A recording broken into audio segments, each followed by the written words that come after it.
Hello, everyone, and welcome back to another episode of Acupuncture is My Life. Now, in this episode, I want to ask you a question. How do you know if there's something wrong with your large intestine? How do you know if your large intestine is functioning properly or it's giving you signs that there's something wrong?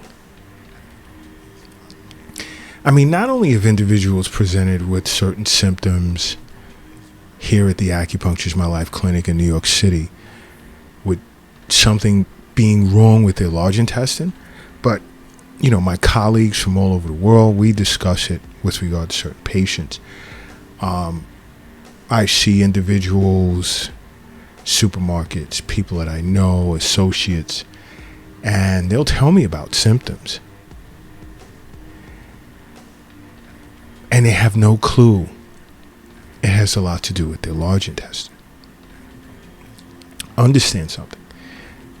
Both small and large intestines play, it's a big part of your digestive system, your gastrointestinal tract.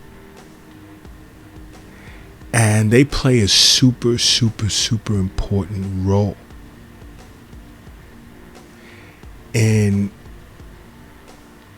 how well you're nourished and how your body eliminates. The list goes on. Just energy levels. And you see, every internal organ in your body has a yin and yang aspect to it. And I really want to do an episode discussing just yin and yang and the importance of balance. Let's say both your small intestine and your large intestine are yang organs because they don't store essence or food and so forth. It's designed where foods move through, nutrients and fluids are extracted, and the remains are excreted from the body. So your hollow organs generally tend to be your yang organs that are responsible for energy and activity, whereas your yin organs tend to store essence and it nourishes yang. So you see, yin and yang have to be in balance from a micro as well as a macro perspective. So when you hear me speak of that, the importance of that balance, I'm not just speaking overall. From the smallest molecular levels, there are yin and yang aspects of every molecule within the body, the nucleus within a cell is yin in nature, whereas within that same cell, the mitochondria is yang in nature. But I need to just do an episode on it. I digress. I don't want to really get off track in discussing the intestines, especially your large intestine, because understand something. Your gastrointestinal tract is full of trillions. It has trillions of bacteria in it that's not only responsible and helpful for processing food, but it's also responsible for helping the body to maintain homeostasis, basically overall well-being. And this is, again, what I say, when yin and yang is in balance, the body can self-regulate. But when it falls out of balance, it'll give off certain signals.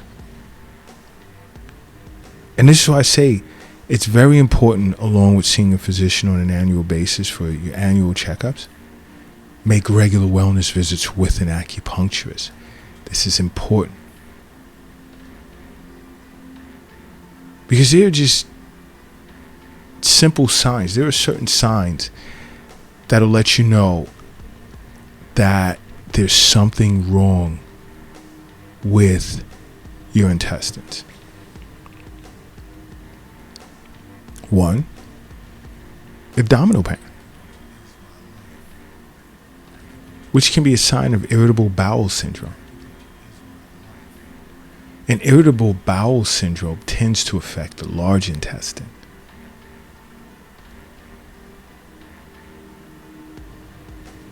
And you'll tend to experience irritable bowel syndrome more so in the lower abdomen, where you'll feel the pain and changes in bowel movement. You'll present with changes in bowel movements, such as, let's say, constipation to diarrhea, to constipation to diarrhea. Wow, I'm stumbling. I need my green tea.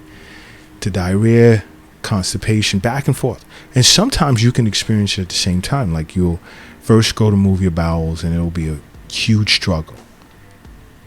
And then the remaining will be really loose in the form of diarrhea in that same sitting. And that can be a sign or symptom of irritable bowel syndrome. If you suffer from irritable bowel syndrome, there's no way in the world you should not be seeing an acupuncturist. I treat that often. Abdominal acupuncture is very effective. Certain herbal formulas too. Sometimes moxibustion therapy. It depends. You have to be assessed because everyone's different. No one constitution is the same as the other. We're all unique. And that's how an acupuncturist treats their patient. And some will even ask about upset stomach, where they'll experience nausea, vomiting. You know, this is usually in the upper abdomen, and there'll be some pain. So it may not necessarily be irritable bowel syndrome. But it's important you see an acupuncturist. But this is a sign that there's something wrong with the large intestine. And guess another. And I've spoken of this in past podcast episodes, is mood changes. 1 minute you're happy, the next minute you can just fly off the handle, the next minute you can be depressed or anxious. And many individuals would come in to the Acupuncture My Life clinic in New York City and feel that they're suffering from a mental and emotional disorder. Undergo an Eastern nutrition consultation session, and it has everything to do with their diet and the state of their gut health. Because your gut is your second brain. And there's a link between gut health and mental health. And many individuals are unaware of that. And sometimes these rapid mood changes or constant mood changes can be tied to gut health. And in this cases, I'll do some abdominal acupuncture, a few supporting points on the extremities, and huge change. I won't get into that though. I'll let you sit with an acupuncturist to discuss that. But it's important that you see an acupuncturist if you notice mood issues. It's not always tied to your gut, but there are many cases where it is. And many individuals are unaware of that. And I'll change up a person's diet, a few sessions of some abdominal acupuncture, and boom, huge change for the better. I've had family members come in and thank me quietly. Doc, I don't know what you did, but the house is more peaceful now. And many are unaware. It has a lot to do with gut health, your intestines. There's a huge correlation that exists between gut health and depression and anxiety, as well as even fatigue. And many acupuncturists understand that depression, anxiety, and fatigue can have a lot to do with the state of qi and blood, or yin and yang, within a particular organ. Not even necessarily in the small intestine or large intestine, but the spleen, stomach. Oh, definitely the liver.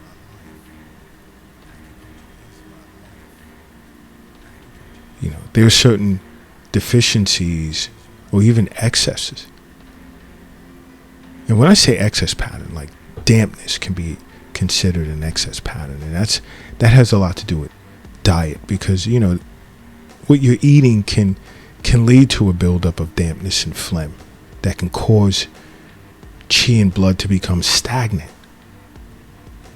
And when that happens, there's problems. I speak many times about the importance of the harmonious flow of chi and blood throughout the body,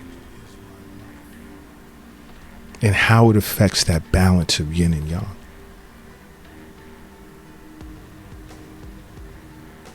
Because when stagnation is created, it affects yin.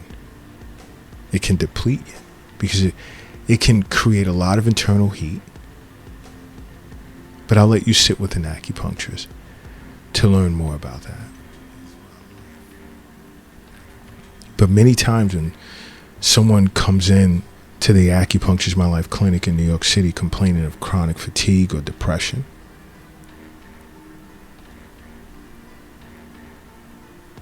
I won't say I generally know what to look for, but then I generally know what to look for. You'll be surprised, like taking a lot of people off of processed foods, how much it changes their mood. A lot of what you eat manifests in your overall mood, and many individuals are unaware of that. But mood disorders are not solely regulated by gut health. I want to emphasize that.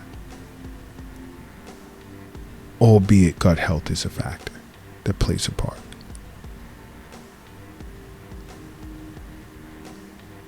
But that could be a sign.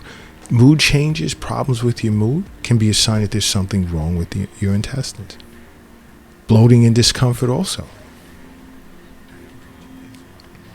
Like if you ever experience like unexplained bloating, like where did it come from? Well, usually your diet, but where did it come from? It could be a sign of small intestine bacterial overgrowth, which is called SIBO, where there's a reduction in stomach acid, can in some cases lead to an overgrowth of colonic bacteria in a higher portion of the digestive tract, more than should be there.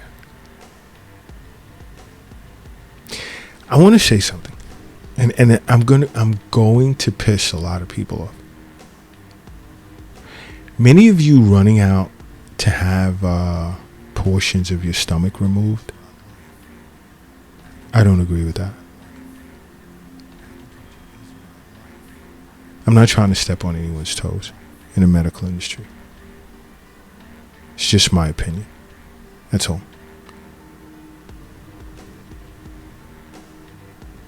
But the manifestation of SIBO is important, because it's bacteria from your large intestine that's now migrating upwards into the small intestine. And now it's going to interfere with digestion. The largest part of your digestion takes place in the small intestine. So what happens is you're going to get this fermentation of carbohydrates in the small intestine, which is going to lead to an increase in hydrogen, and even in some cases methane. But it's going to lead to an increase in hydrogen gas production. And just this gassy effect is what is going to cause, upper abdominal bloating. And even in some cases, symptoms of nausea and pain in the upper abdomen. I mean, I love doing stomach 43 and stomach 44. Those are two acupuncture points I love doing in cases of SIBO, along with others, stomach 36, stomach 25, 28, 29, LI4. sometimes small intestine 3. I mean, I'm getting carried away here. I mean, I'm just throwing like certain combinations. I'm just throwing those points out there. I can't tell you, these are points for everyone because, like I said, everyone's constitution is different. Everyone is different. So there's certain points that I'll use, acupuncture points I'll use on one person, I won't use on another. And then there are individuals that won't even get acupuncture. Eastern nutrition or even herbal formulas are beneficial for them. It all depends. But this is super important to know. Why? Because health is wealth. Some of you think health, the wealth is in your wallet or your pocket or your purse, and it's not. Some of you think the wealth is in the bank or in the safe or in an app on your phone or in a cryptocurrency account, and it's not. And some of you even think that the wealth is under the doghouse in the backyard or under your mattress or in a shoebox in a closet. Guess what? It's not. It's in you. And this is why it's important. It's imperative that you make acupuncture a part of your life. This is why you listen to these podcasts. These things are important. Another, you ever experienced sugar cravings? Yep. It's another sign there's something wrong with your intestines. You know why? Because these sugar cravings can be a sign that there's like too much in the way of bad gut bacteria. And when you have too much bad gut bacteria, it has to be balanced. Here we go again. Yin and yang. You have good and you have bad. But there has to be that balance in your large intestine. So when the bad outdoes the good, you're going to get the urge for sugar.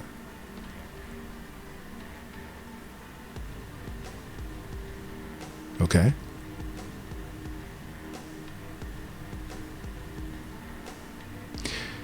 You see, the health of your microbiome is super important. Again, it's back to that balance of yin and yang. Because when it's balanced, it not only benefits gut health, but it benefits your immune system as well. So having a gut that's not healthy means sugar cravings will show up in the form of sweets. And too much sugar consumption adds to the overgrowth of bad bacteria in the gut, which is known as dysbiosis. And it creates this like ugly inflammatory environment in the body. Now, when yin and yang is in balance, when yin and yang is in a state of balance, the good bacteria tends to thrive, and it'll control inflammation as well as bad bacteria overgrowth. Therefore, allowing the body to better digest and detoxify foreign poisonous substances in order for you to avoid nutritional deficiencies. See the importance of that balance between yin and yang? You get your behind to an acupuncturist. Really should. Another symptom, sign, is fatigue.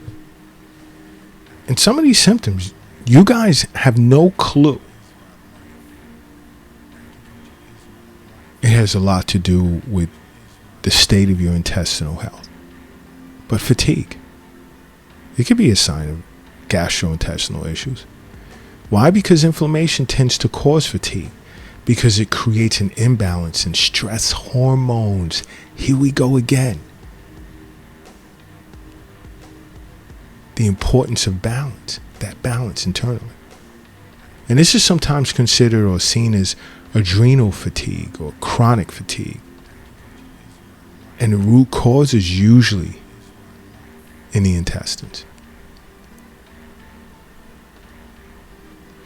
And fatigue is usually a common symptom of someone with irritable bowel syndrome. That's why I said if you have IBS, you need to be sitting with an acupuncturist. Fatigue is also a symptom of non-celiac gluten sensitivity, leaky gut.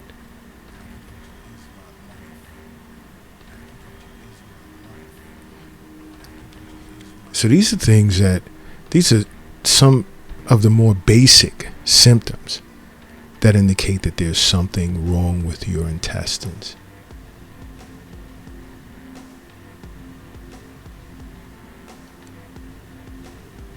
And why you need to make acupuncture a part of your life.